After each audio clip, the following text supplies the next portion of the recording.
Good afternoon. Good afternoon.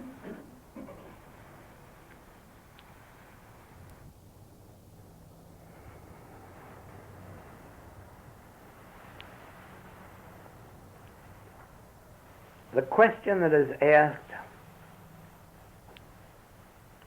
more than any other question is, what is the secret? What is the secret of harmonious living, abundant living, gracious living? What is the secret of life without strife, without struggle, without warfare? What is the secret of harmonious human relationships? What is the secret of abundant supply? But now, the answer can be given in far less than a sentence. The demonstration is the difficult thing, because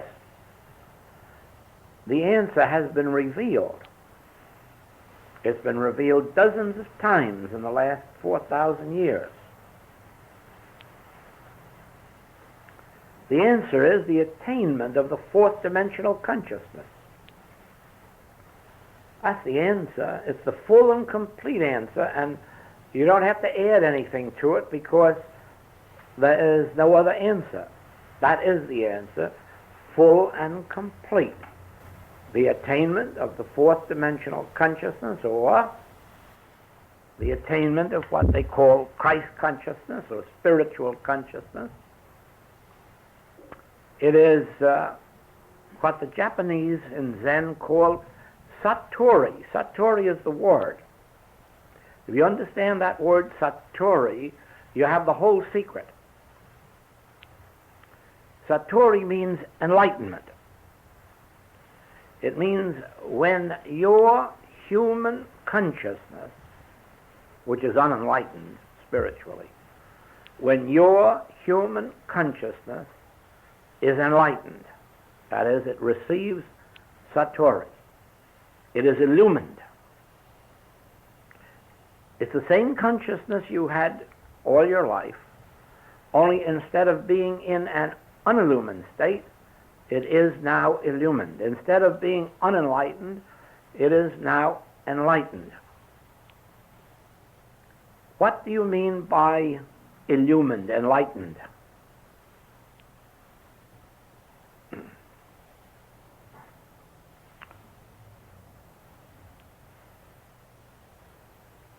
Where the Spirit of the Lord is, there is freedom. So it means to be freed.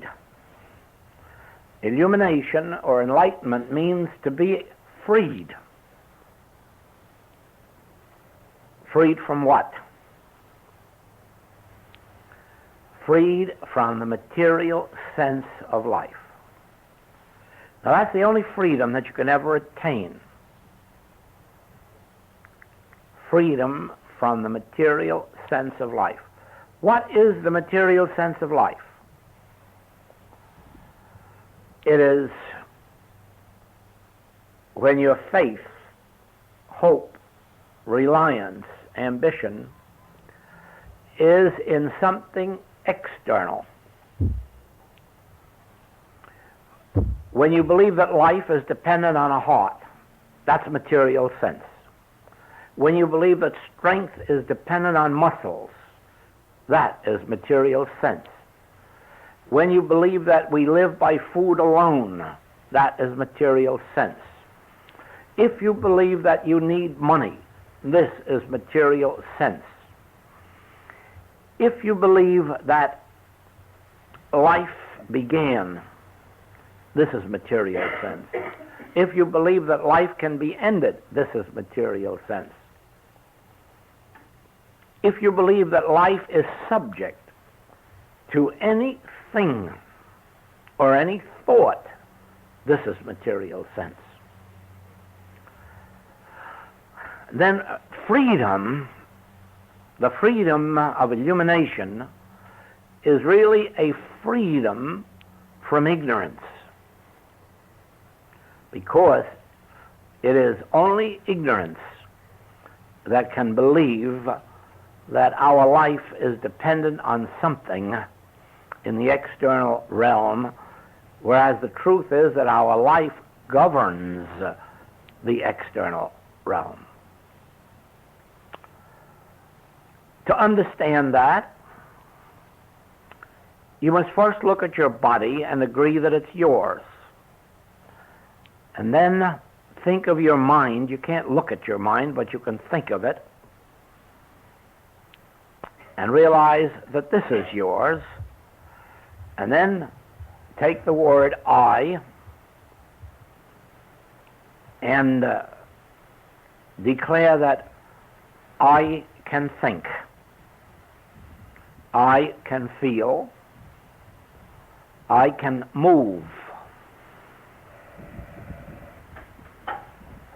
And then you will see that actually it is I that governs the mind and the body, and not the mind or the body that governs me. Now, in the degree that you realize that I govern the mind and I govern the body, you are illumined and you are free. You are free from the domination of your mind and your body. You have to have that feeling of I, self-complete being, I, me, I. I am the embodiment of all that God is. All that the Father hath is mine. Because of my oneness with my source, all that is true of the source is true of me, for I and my source are one. Now when you have that, and then you go on to yes, and the mind is given to me as a thinking apparatus so that I can think what thoughts I want to think. If I wish to study mathematics, I can study. If I wish to study literature, I can study literature, or philosophy, or religion. I determine what is going to occupy my mind. True, since we are human antennas, we are thinking the thoughts that everybody else thinks through us.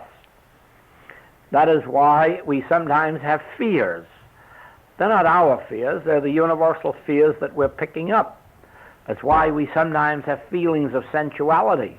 It's not our sensuality. We're so busy with our studies that we don't have time for sensuality, but sensuality still has time for us, because the universal mind has a way of inflicting itself into our thought. And so it is. It can be fear, it can be sensuality, it can be doubt, loads of things. And until we are aware of I, those things will continue to come in and dominate us. But the domination will get less and less the more we realize I have a mind, and I can decide its thinking, and what it shall think, and what it shall be interested in. And in the same way, I can govern the body and take it where I want it to be. The body cannot talk back to me. Now, while this is merely a hope within us, we're not going to demonstrate it. Even when we come to a place that we agree that it's true, this is not yet illumination. This is not Satori. Illumination comes when you can say, oh, whereas before I was blind, now I see. In other words, now I catch it. Now I innerly realize it. That is the difference. When the Master says, ye shall know the truth, and the truth shall make you free, a lot of people think that that means you shall declare it, or affirm it, or know it in your head.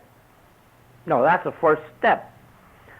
But illumination doesn't take place merely by your hearing these words and saying they sound beautiful and I hope they're true, or even, no, I think they're true. No. Those are only steps leading up to illumination. Illumination is when that moment of realization comes. That is why satori, as used in Zen, means a certain occurrence at a certain time.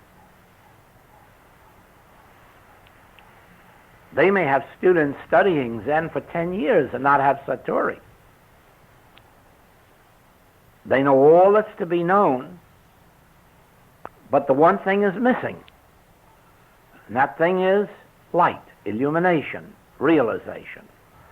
So it is with us. We wonder sometimes at our lack of demonstration because we've read so many books or heard so many tapes, had so many lessons. But we forget that those are only steps leading up to a certain moment of realization when the veil drops from the eyes.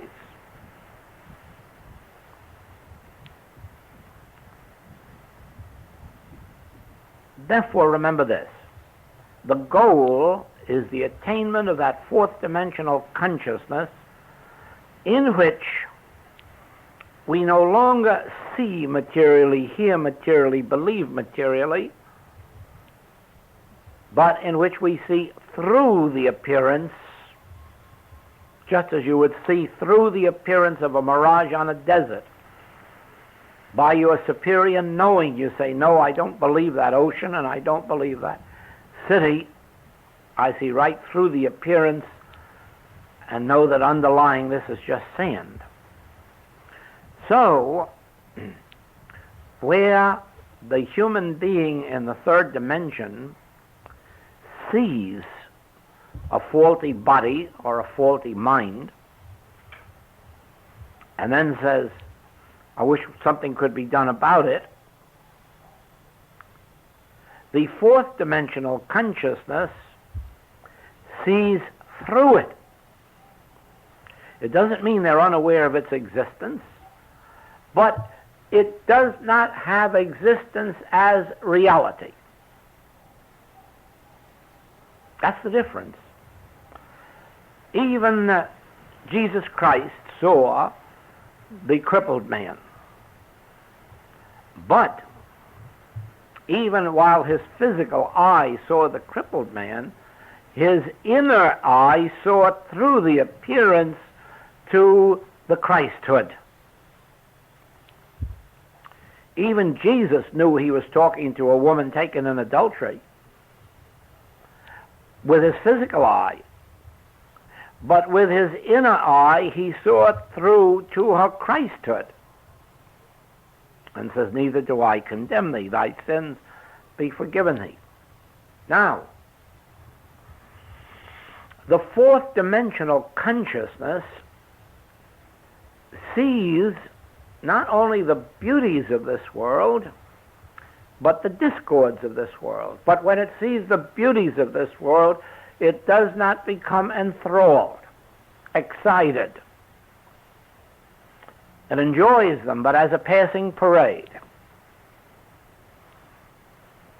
The fourth dimensional mind sees abundance as against lack, but it doesn't get too thrilled about it, knowing that it's a passing parade.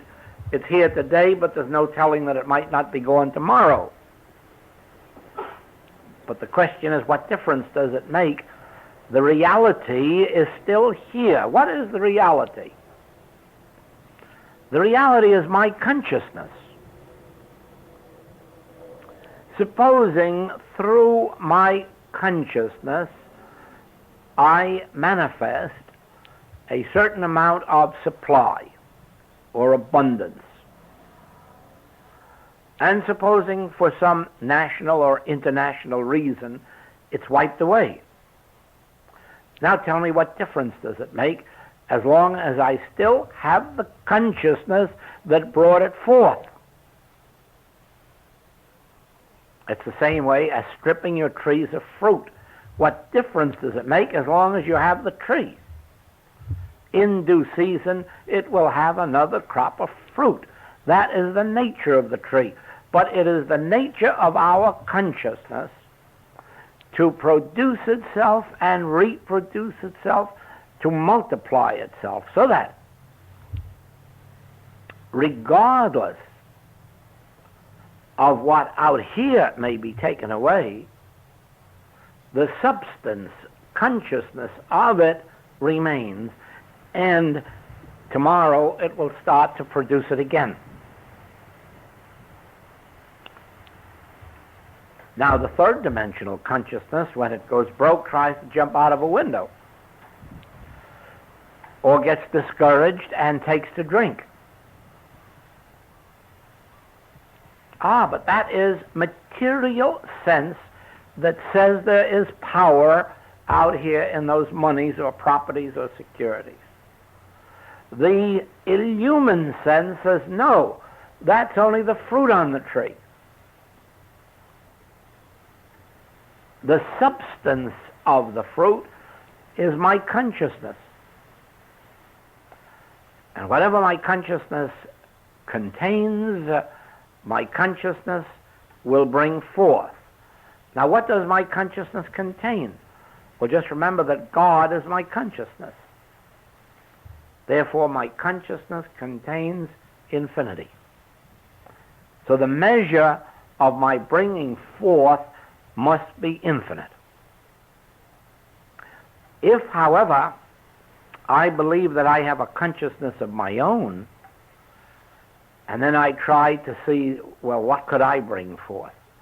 What education, what experience have I? I couldn't bring forth infinity. That's right.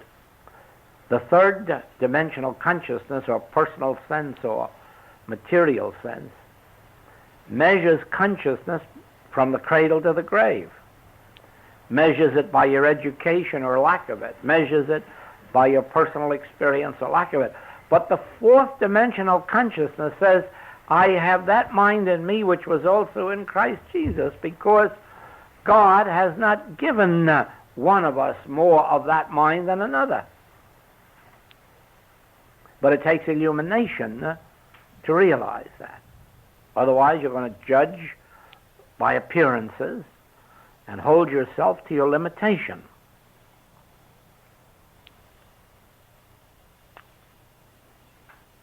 When fourth dimensional consciousness is attained, even in a measure, life begins to flow more by grace than by effort.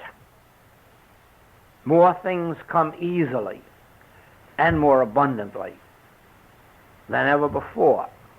This is one of the signs following. But the secret is attaining the fourth dimensional consciousness.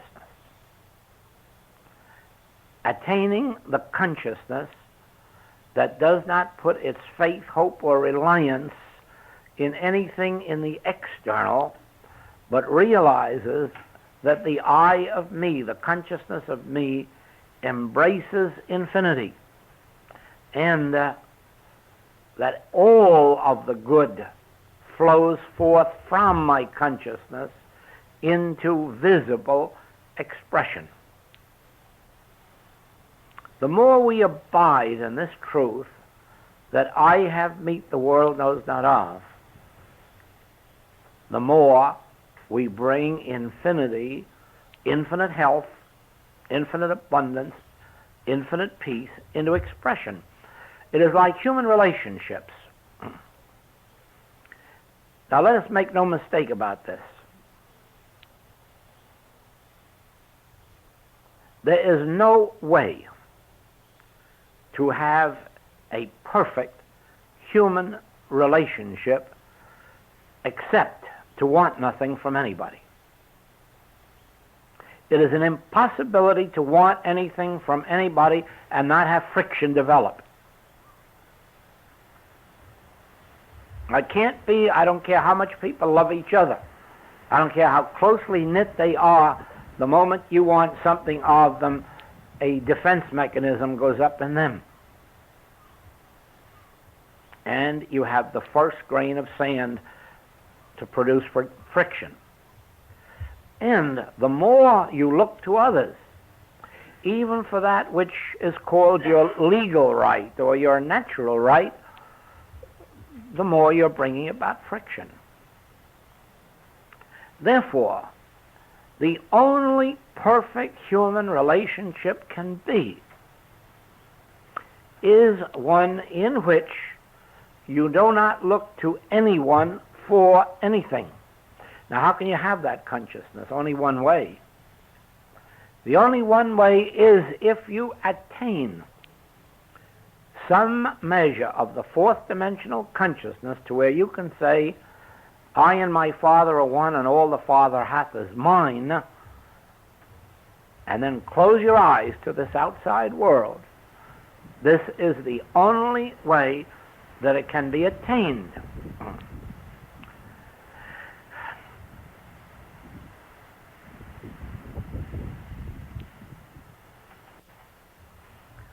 You must, in order to know rightful human relationships,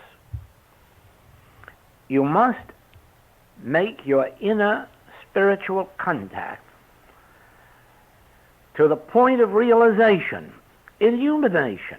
Illumination makes free. The moment you're illumined on this subject, you're free of dependence on anyone. Until you're illumined on this, you are dependent on man whose breath is in his nostril, and it is folly to say that you aren't. There has to be this inner conviction. If there weren't a soul in the world, I and my Father are still one. If I were 1,000,000 miles from Broadway, I and my Father are still one. And my unfoldment must come to me from within. As I abide in that, I am freed of dependence on man whose breath is in his nostril. Then I have a normal, happy relationship, because being free of looking to anyone for anything, I'm free to share without thinking of any return. Only then have I attained my freedom from man whose breath is in his nostril. The same way, too many of the people who write to us are still looking for companionships. They're lonesome. It's utter nonsense, because if they find companionships, it's very apt to be people who would not be of their own household. It's very apt to be people they couldn't get along with anyhow. It is when we withdraw the gaze from outside companionship to the fact that I can only companion or tabernacle with the Spirit within me, and actually attain that realization, that illumination, then I'm freed from any need or desire for companionship, and then by heaven it floods me from every direction. But only from those who are congenial to my present state of consciousness. And of course it would be those who might not have been agreeable to me 10 years ago, but they are of my spiritual household today. But I never will get free of needing money, or needing companionship, or needing a home, until I have reached the stage of illumination, in which I have no desire for any of that, because it's all inbuilt. It's all included in the consciousness which I am. And then on the outer plane, everything takes place according to our state of consciousness. This should make clear to you the impossibility, while you're working with the message of the infinite way, of trying to demonstrate anything or trying to demonstrate any condition, because you'll only lose it, and you'll lose your freedom. And if you gain something, you'd be so attached to it, you'd be afraid to let it go. Now, in our work, you must not be afraid to let anything go or anyone go. In fact, there should be a period at least once a day of releasing this world. Loose them and let them go. Don't even try to hold on to the truth that you learned yesterday. What sticks with you in consciousness, let it be there. But don't try to make an effort to hold it there, because the truth that hasn't yet been revealed is so much more wonderful than any that has been revealed, that it would be marvelous if we could empty ourselves every day of all we knew and make way for what God has to reveal that man has never even yet received.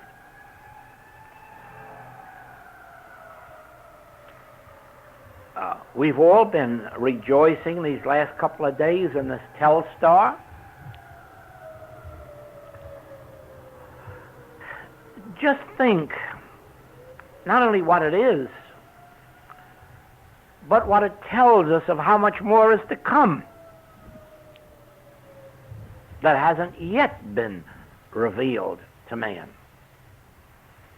I suppose to send a message from here to London today would cost a couple of $1,000. And don't forget that in a few years from now we'll be doing it for $1. Why? Because of the things that have not yet been revealed to man.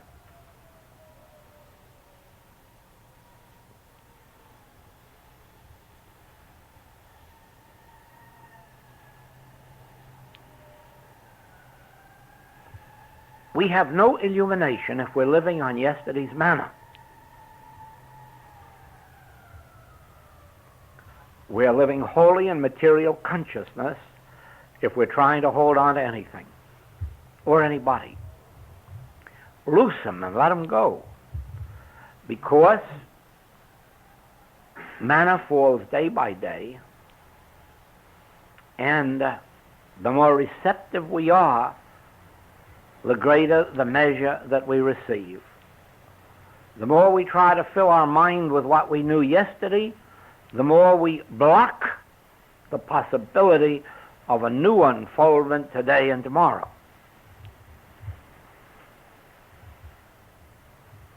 That is why in our work, no one should ever believe that they know how to treat any particular claim. I don't care if they've met 100 cases of it. They should still feel that they do not know how to treat it. Why?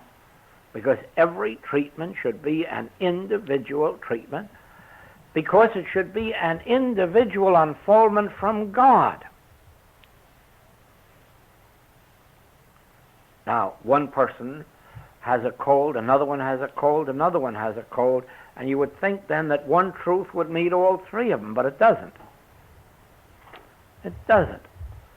It takes an individual unfoldment. It is true that as you get into the fourth dimensional consciousness, you're not dealing with treatment, because you have already received the enlightenment, the enlightened consciousness that doesn't accept appearances. But remember that in almost every department of life, we are seeking more illumination, more light today than we had yesterday. And we can't do it if we're holding on to yesterday's manna. So it is. The third dimensional consciousness, the three-dimensional consciousness, is always thinking in the forms of the concreteness of that which has form. But the fourth dimensional consciousness sees no concreteness there, but looks through it and finds the concreteness in the invisible. The real substance is in the invisible. The invisible which I am, or the invisible I am which I am, the invisible being which I am, the invisible life which I am, the invisible omnipresence which I am. All this seems so intangible that you cannot get your mind to grasp it. And that's your safety and security. Because if your mind could grasp it, be assured that isn't it.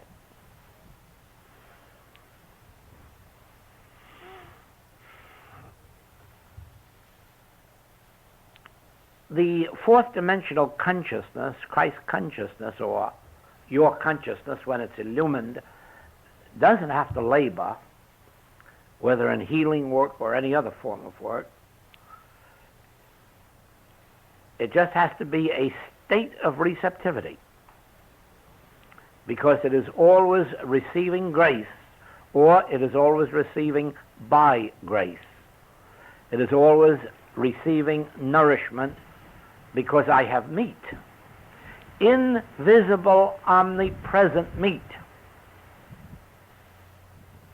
Bread, wine, water, substance, law, activity. I have meat.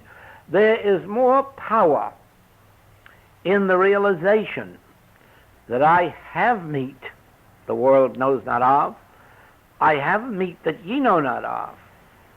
I embody within myself the divine substance of all form. There is more power in that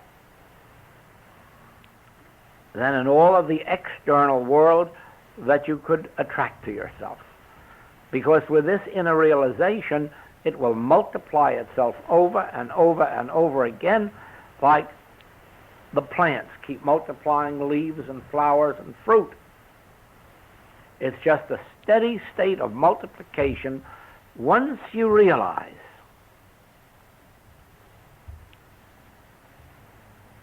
withinness. Within me is the kingdom of God, the kingdom of allness. And it does something to you up here in releasing you from looking out here, seeking out here, desiring out here. And in the end, it is desirelessness that attests the degree of demonstration. Desirelessness attests the degree of demonstration. You can tell by the degree in which you are no longer desiring from the outside world the measure of your progress. In the same way, you can measure your progress spiritually by watching your own reaction. The less you feel called upon to use a power, the higher you're going spiritually. The less use you find for powers, even God powers, the more you're advancing spiritually, because you're getting closer and closer to the realm of is.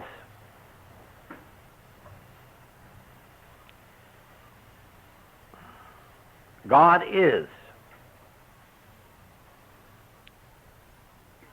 There is nothing we can say, do, or think that is going to make God do something. And as a matter of fact, the kingdom of God is a spiritual kingdom. It is not of this world. And the more we try to use it in this world, the further we are from the attainment of spiritual enlightenment.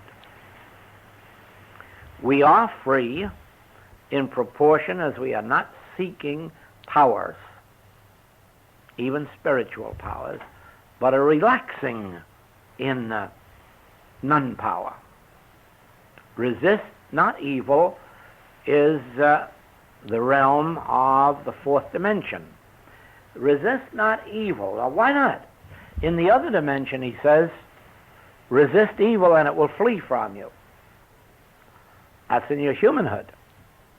And your humanhood in the third dimension, where you have to resist temptation, where you have to fight back at error, fight fire with fire. But in the fourth dimension, resist not evil. What did hinder you? They have only the arm of flesh. And the more you relax in this assurance, the more you're in the fourth dimension, the higher the state of your illumination. And you can feel that up here in the forehead, because there is the first place where you feel when you're trying to get a power. You can feel the strain up here, and you can feel the release that comes when you realize, I don't need a power. If there are not two powers, what do I need a power for? And then that release comes. It comes up here. Sometimes it comes in the back of the neck. But when it comes, it can only come because you've had some measure of enlightenment that says to you, if there's only one power, what am I looking for another power for? If there is only one power, then I'm in that power, and that power is in me. I and it and me. I and you, so and so on. See what illumination does. It frees you from man whose breath is in his nostril. It frees you from the fear, hate, love of any form of external. It frees you even from the need for God.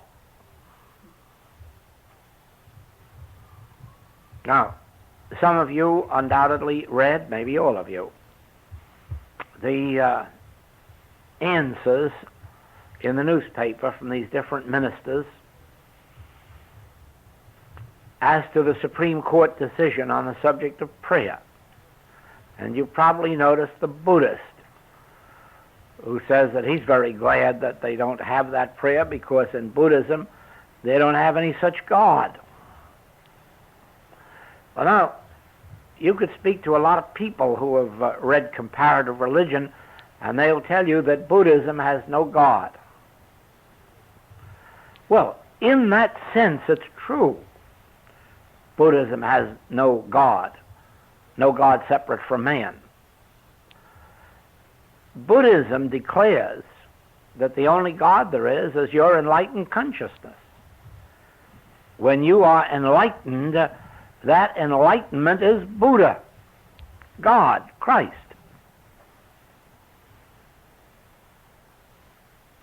Well, none of the Occidental religions have quite caught up to that, but actually, this is undoubtedly the meaning of the infinite way, because I read the other day in a transcript of our Los Angeles class where it says, there is not a God. There is not a God. Of course there is not a God. If there were a God, let's go out and find him and bring him down here and get him to do something. The nature of God is light or enlightenment. But since you can never know light except through your consciousness, it is only your enlightened consciousness that constitutes your God.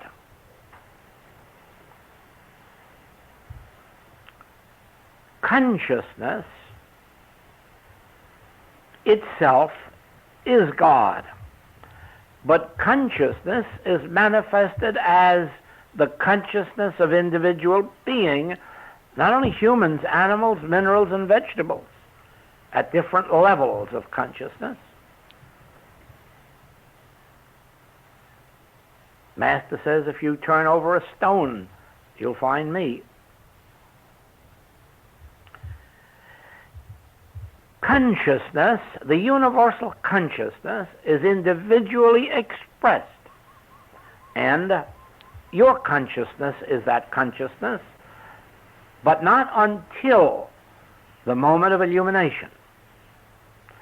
Up until the moment of illumination, you are the natural man who receiveth not the things of God. You are not under the law of God, neither indeed can be. That is why there is a difference between continuity of life after death and immortality. The continuity of life after death is just a continuity of the same state of consciousness that existed prior to death. This is continuity of life after death. It is no assurance of immortality. It is only the assurance of the next stage. Immortality is the expansion of your consciousness to the point of infinity. Only when you reach the stage when you realize God as your consciousness have you reached the stage of immortality. So it is.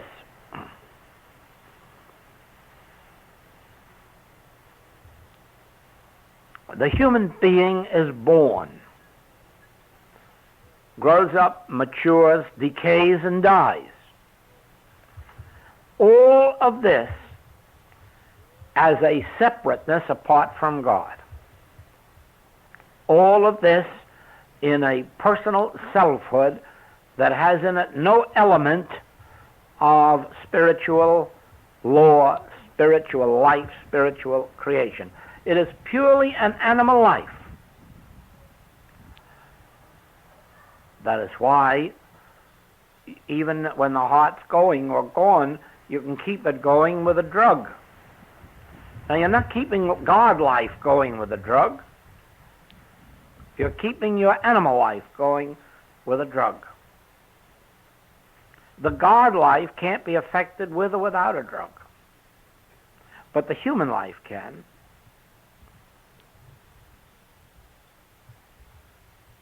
You have to see this difference between the natural man, not under the law of God, not receiving the things of God, the man who lives like a vegetable, is fed by foods alone. And the individual that you are in the moment that some measure of illumination takes place, in which you no longer live by bread alone, but by every word that proceedeth out of the mouth of God.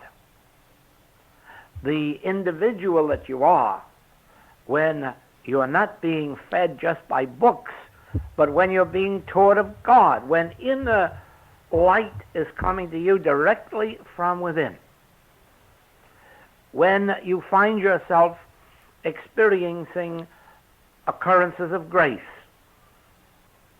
experiences that we don't earn or deserve, which yet come to us.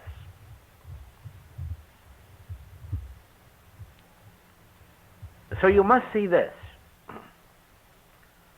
There is a place, and you see all of you have experienced some measure of this illumination. Could be tiny, but it's there. Every one of you has been touched to some extent by it. But you can see that it will be in the degree of that illumination that you will attain your freedom. And freedom is the goal.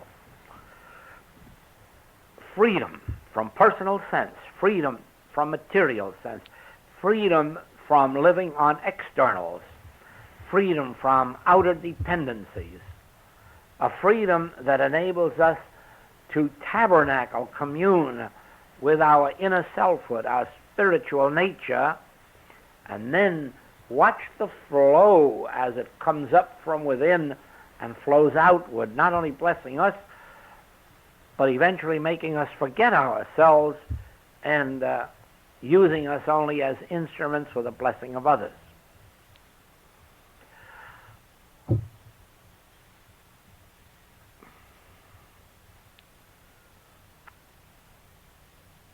We have freedom from sin, we have freedom from disease, we have freedom from death, we have freedom from lack and limitation.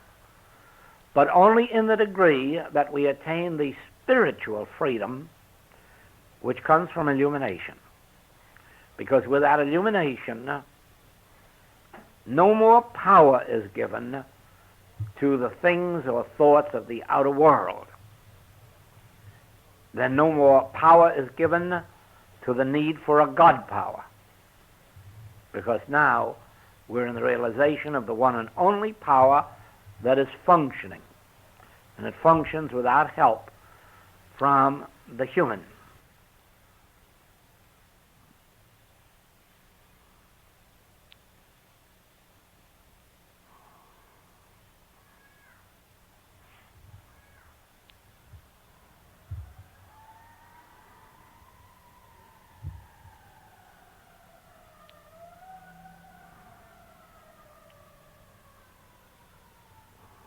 In the ancient teaching of Lao Tzu, they said that you don't live by food, you don't live by persons, you don't live by anything in the external, you live by Tao. But there is no meaning for that word Tao. Not even in Chinese is there a meaning for it. Therefore it can't be defined. It's something you are supposed to know or feel. I suppose you could just as well say live by the unknowable or live by the invisible. But it means the same, this ability up here in the forehead to relax.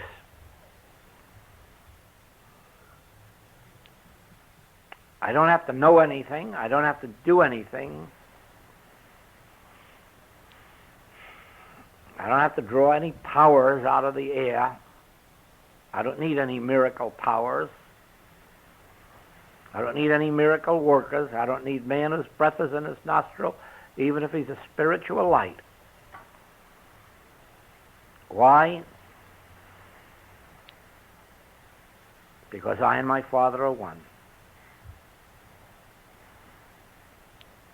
I know no life divided.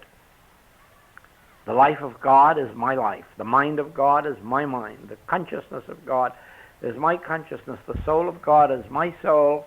I and my Father are one. And at some period of study or meditation, the light dawns. And whereas before I knew the truth intellectually, now I feel it, now I see it, now I comprehend it, now I live it.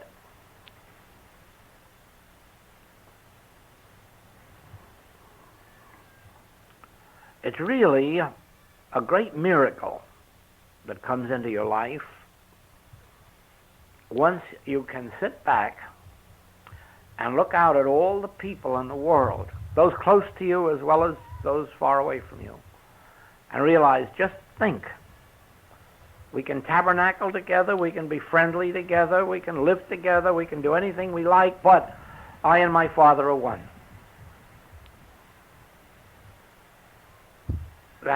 That sense of oneness yet separateness, a lack of dependence,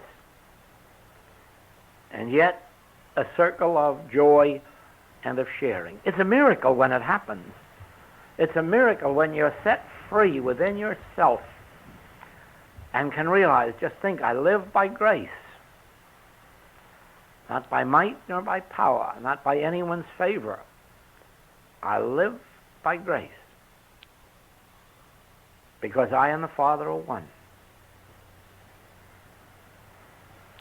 This is the supreme freedom. This is the supreme freedom.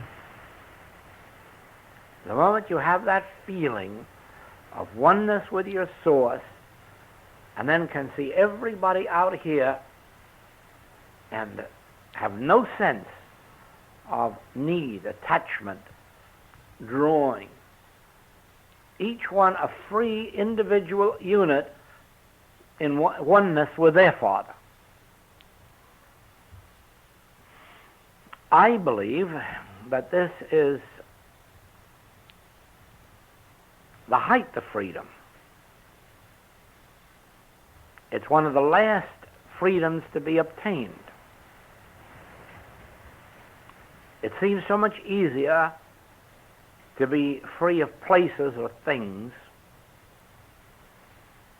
than to be free of persons. And it is for this reason that when we have attained our freedom from persons, or our freedom in our spiritual oneness, that we are then united with all on a spiritual basis. There's no relationship like it in all the world. It can't be described. You can't possibly know what it feels like to love everybody because you don't need them and because you know they don't need you. But each one is free and complete in and of themselves. The greatest freedom that can come on earth.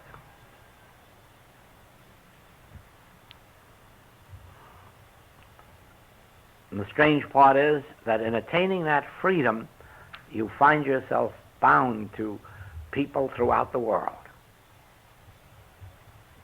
Drawn to them, and they're drawn to you. But in freedom. Always in freedom.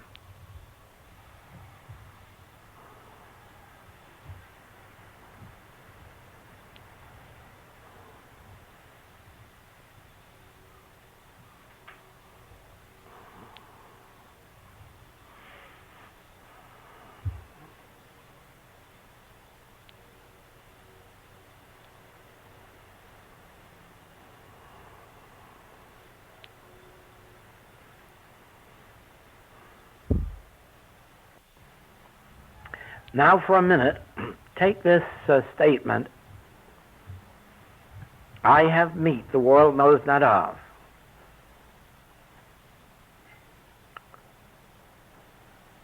If necessary, repeat it within you and see if you don't get a measure of release when you say it, when you remember it.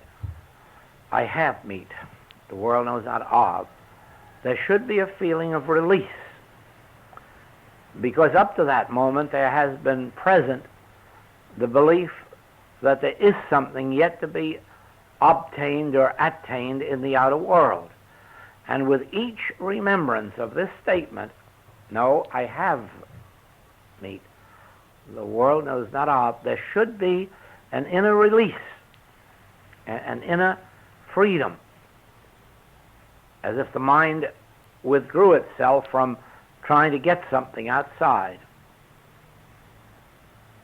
And the more you live with this statement, the greater the spiritual light will ultimately unfold. I have meat. It means I'm not dependent on getting anything, attaining anything, accomplishing anything. I have meat. I have meat the world knows not of, a spiritual source, a spiritual oneness with my source, with the Father. I have my inner contact with my source. And then you can sit for a minute or two in a silent pause and let yourself be fed from within, even though you have no feeling or thought of being fed, but it's taking place invisibly because of invisible omnipresence. All of this good, remember, exists in the invisible. It exists in omnipresence within you, and that's why you can say, thank you, Father, I have meat. That which I am seeking, I am. I already embody. The kingdom of the Father, the kingdom of allness, is within me. And then the mind relaxes, gives up its attempt to get something, and in that inner peace, that's when the good unfolds.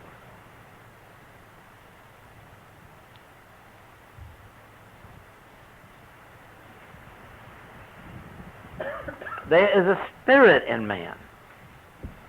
Now, when you take that statement, Don't be satisfied just to repeat it, because that's vain repetition. There is a spirit in man.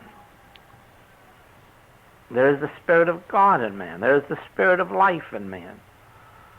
There is a spirit of abundance in man. There is a spirit of wisdom in man. There is the Spirit of His presence in man, in me and in you. There is a spirit in man. Just this one statement is food. It's more than food. It's food and clothing and housing. There is a spirit in me. There is the Spirit of God in me and in you. There is a spirit of love. There is a spirit of peace. There is a spirit of comfort. There is the spirit of the divine kingdom within me and within you. And you see, as we dwell on that again, the mind yields up its strain. And the moment it yields up its strain, you're right living in the Spirit, and with the Spirit and through the Spirit. There's a spirit in man. I live not by bread, but through the Spirit of God. I live through the Spirit of God. I live by the Spirit of God.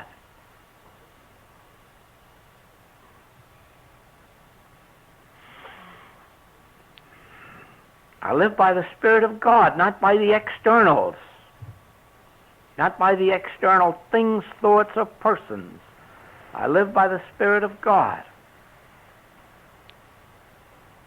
And this is the real meaning of the life of withinness, of the mystical life that lives on and through the Spirit rather than on and through the material world.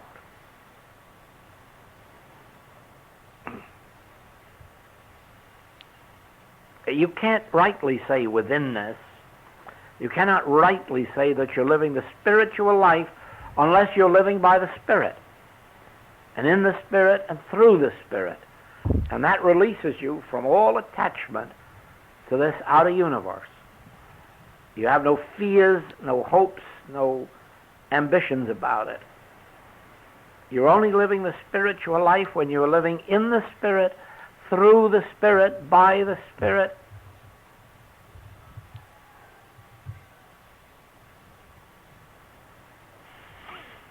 And so it is. Thank you.